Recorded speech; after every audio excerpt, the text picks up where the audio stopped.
Drama, drama, drama. That's all Spoon River Anthology is. We start with Alexander Throckmorton. He's just young and doesn't understand things, and finally when he's old and understands things, he can't do stuff anymore, and he's sad.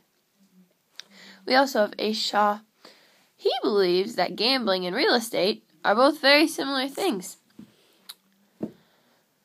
That's probably why I ended up dying. We go to Tom Merritt. He is married to Mrs. Merritt, and he once sees a lover slinking through their house and ends up getting shot by Elmer Carr, who is Miss Merritt, his wife, Tom Merritt's wife's lover. Elmer Carr, once interviewed, told us that he had found Christ. Mrs. Merritt was unjustly convicted and given 30 years in jail and dies in jail. But Elmer Carr, however, is only given 14 years in prison and comes out and finds Christ. Don't see the justice in that.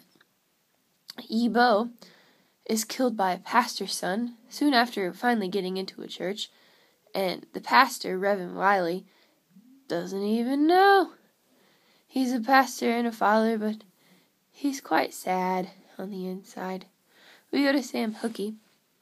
He is run away to the circus. He's a really, really intellectual individual. He doesn't feed the lions for 2 days, and then goes and tries to beat them up, basically, and gets eaten. While we have drama, we also have quite a lot of stupidity going on. Then we turn to Flossie Cabanis. She's left in a city all by her lonesome by her husband. She doesn't know what to do with herself and dies.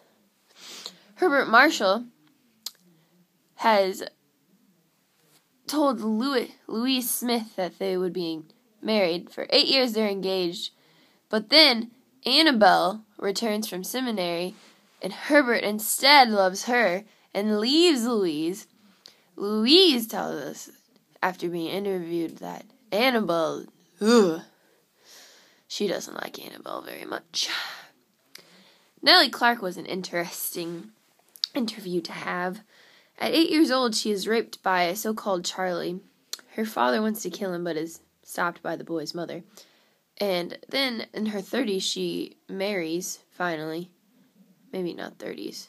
I don't remember. There's a lot of people in this town with a lot of crazy stories.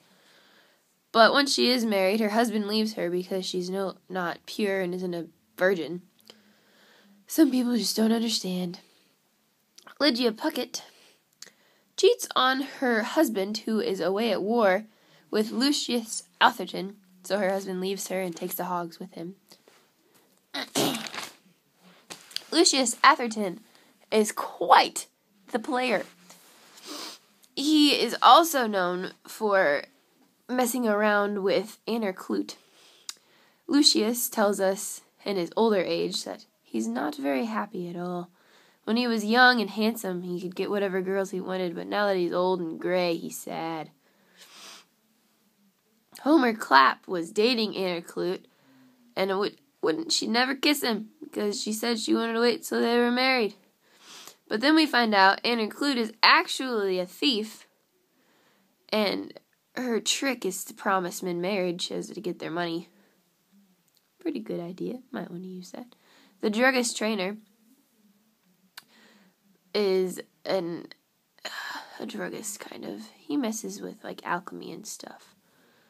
And he tried to explain it to us, and just didn't make any sense. We'll save that for, like, the Discovery Channel or something. Benjamin Pantier is one of the people and his wife that received drugs, I suppose, from druggist trainer. And their child turns out quite peculiar due to his experiments. Druggist trainer ends up dying in an experiment. Ben Pantier is sad and alone, and his wife snares his soul and controls him. His wife, Mrs. Pantier, didn't like that Ben Pantier was always out late and gone and smelled of alcohol and onions. So she snared his soul. because that makes sense. You kill people because they smell bad. Reuben is the son of Ben and his wife Pantier.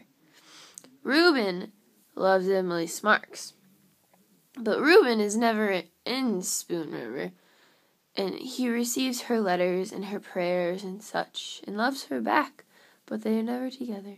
Emily Sparks loves Reuben quite a lot and writes him letters, but they never end up together. What a tragic love story. Miss Myers is, oh wow.